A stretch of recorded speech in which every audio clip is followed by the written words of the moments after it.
Hey everybody, how you doing? IntoWeapons back again with you. Just got in my sights for the Glock 19 Gen 4 and thought I would put together a quick overview, install, and possibly some shooting footage for you guys if my pivot head glasses will work out with this setup. But what we're looking at today is the Snake Eyes from Dead Ringer, and it's a pretty cool product. Some of you might be already aware of it. There's a Zero from Funker Tactical, and the guy from Glock Store, his name eludes me, has a couple videos out already on this particular product. So it's not a gimmick product. I'm a fan of it because I play Battlefield 4 and the PS3 system, and within that game I use the Glock 18 as my sidearm and run some ghost ring sights on that pistol, and I always tear it up with that pistol in the game. And I know it's a video game and it doesn't really have a whole lot of realism assets to it, but it really did get me interested and intrigued with a ghost ring setup for my carry gun. And when I finally got my Glock 19, I went out there, did some research, and was really only able to find this one product that kind of fits that description, or is close to the game and in its type of ghost ring setup. And that is the, again, Snake Eyes by Dead Ringer here. And again, it's not a gimmick product. These actually are Tritium night sight installed. They run you about $80 on Amazon.com. Can run you upwards of $100 depending on the variant you get. They have, I got the green on the back and the green in the front night sights, the Tritium inserts. You can also get, I believe, orange or yellow as a variant as well. So the front of the cartridge here came in, it's a model G-P3. It says Tritium front and rear night sight system, durable metal construction, white ring for daytime, green dots glow at night, quick target acquisition in low light, easy installation, and fits all Glocks. Obviously Glocks are mostly universal. So that's kind of the cartridge. Again, it came off Amazon.com, pretty reputable. You're not going to get screwed from those guys very easily. You have the front sight here, all metal construction, which is really nice, not some cheap plastic construction that's going to break on you. We have yet to see how easy it installs. We'll go ahead and bring it to the shop and put it through the pusher tool and see how it works. But the front sight here, as you can see, is a white ring, which is really nice. So it's a white dot system for easy daytime use.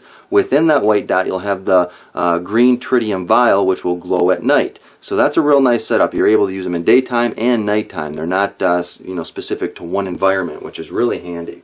The rear sight is where it really gets interesting though, guys. Obviously, again, on the rear sight you have the white lines around the green Tritium inserts, so you have the daytime dots and nighttime dots. But then you look at the ghost ring sight, which is already kind of unusual for a pistol, but the ghost ring sight, but within that ghost ring sight you have a light gathering polycarbonate plastic tube which protrudes from the rear of the sight there, as you can see, gathers the light, and then allows you to use that in more of a daytime situation to fill that ghost ring sight and really give you a quick acquisition on that target. And I'll also show you, if you notice within that polycarbonate tube, you also have 4 spikes on each side, and that allows you a little bit more of an eye kind of catching area to grab that front sight and place that right in the middle. You know, you look at a sight like this and it's not going to split any playing cards. It's not made for accuracy, but you know, an accurate gun really isn't intended for, you know, a concealed carry or a carry gun. Most of your concealed carry or assault type actions are going to happen within 3 to 7 yards, and within 3 to 7 yards I really don't even need much to aim. You could even point and shoot at that point in time. So, but you do want to make sure you get your your rounds on target. You're not hitting bystanders or other people around you. So you know, you do want to sight it in, obviously, if you have to, if you could. So sight picture like this will give you the quickest sight picture possible. At least that's what it's intended for. We'll have to see on kind of the targets. I'm not a quick draw or anything like that, so I'm not going to try to pull out and do a number of targets in 2 seconds or anything like that, but you'll kind of get, you'll be able to feel the difference. You know, being able to get that sight acquisition off a target faster than you would normally with an iron sight or with the Glock standard sights, which aren't bad in their own respect. I mean, you got the nice white dot in the front and the white rectangle in the back there that you're able to place in the middle. So these aren't bad sights at all. You put some glow paint down there, you got yourself some good night sights as well. So these are certainly not bad, but we'll go ahead and try these on the gun, guys, see how they work out. The next portion here, we'll go ahead and try to get them installed while we're at the shop, and then we'll go ahead and see if we can get some pivot head footage on there of me shooting it. If it doesn't work out, I apologize ahead of time. I'm not really sure at this point in time making this video, so we'll get into it.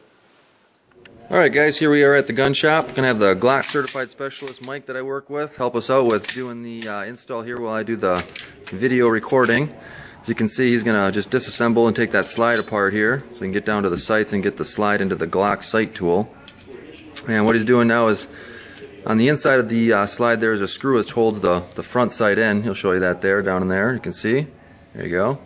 So you're just going to use that to remove that front sight post. And he says sometimes, because that screw is so towards the front of the slide, it'll actually give a little bit of troubles with the tool itself, but typically you won't have too much of a problem.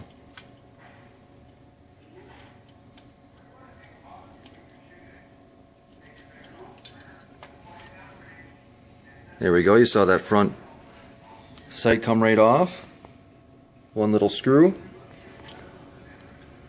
And what he's doing now is taking that new front sight post, unscrewing that screw that's sitting there, and going to place it within that hole on the slide.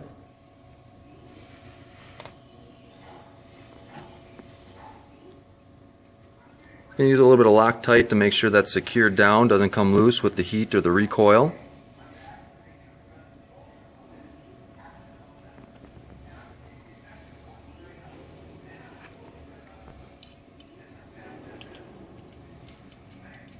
And just essentially screw it in.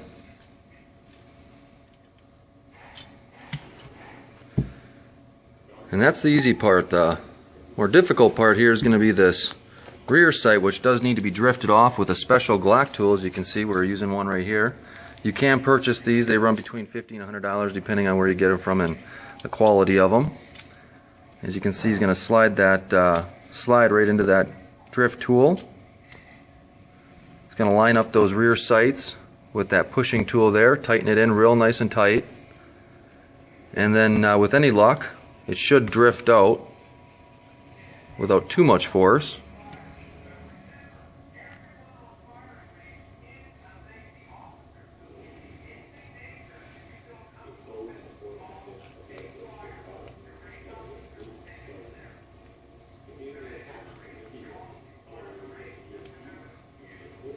And they're on there pretty tight, so drifting them with a punch really isn't the ideal situation. You'll mar the heck out of your gun. So for a Glock sight like this, I highly recommend a pushing tool such as that. You can see that slid right off. There goes the old sight. And we'll go ahead and slide the new one on. You can see just kind of fitting it in there real nice, getting it started.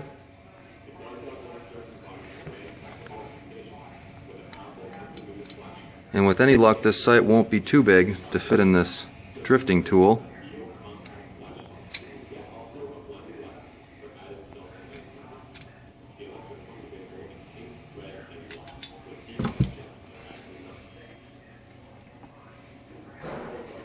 And it may end up giving us a little bit of problems just because of the height of that ghost ring sight.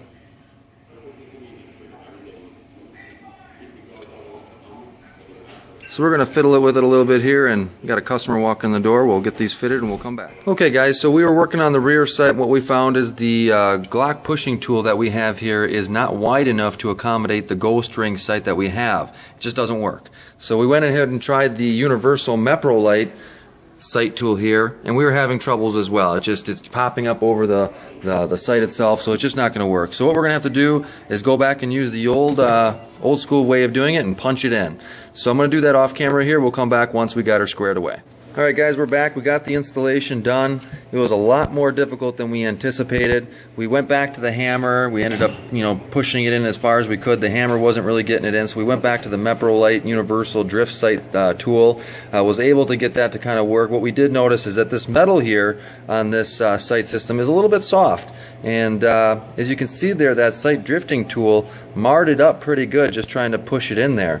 And typically they said they don't really see that type of deformation of the metal unless it's been, again, it's a soft metal, it's not been hardened a really good way. So that shouldn't be a big deal. We could be able to file that down, cover it up with some cosmetic bluing pen, and we should be all set. But we can see we got it installed there. We'll go ahead and put the gun back together. We'll get out to the range and see what kind of groups we can get and how it works. Alright, here we are testing out ghost ring sights. Got a few mags, mag tech. My target's set up there at 5 yards.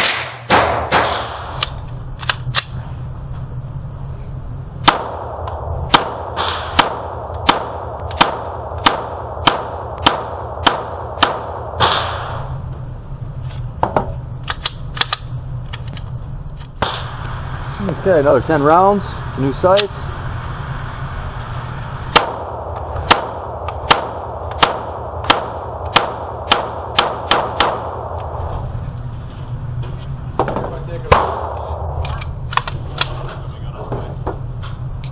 Real nice. Alright, so we move that target out yards.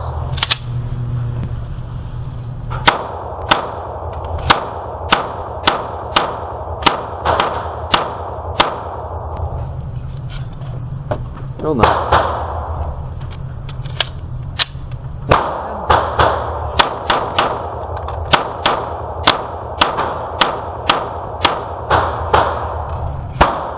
Real easy to keep it on target. Very easy. Alright, let's try a little bit for accuracy. We'll try to go for that top 6 on the top of the target. See what kind of groups we can get with this string sight.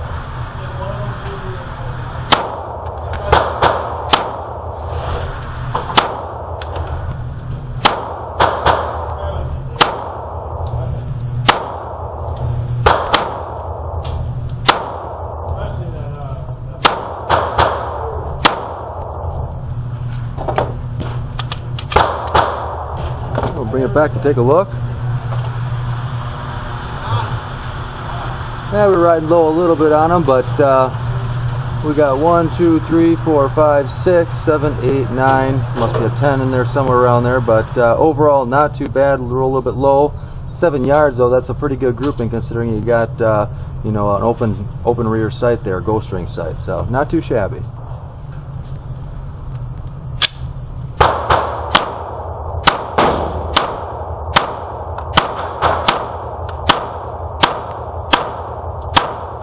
Alright guys, as you can see, 5 and 7 yards, we have no trouble getting a decent group out of there from what we need.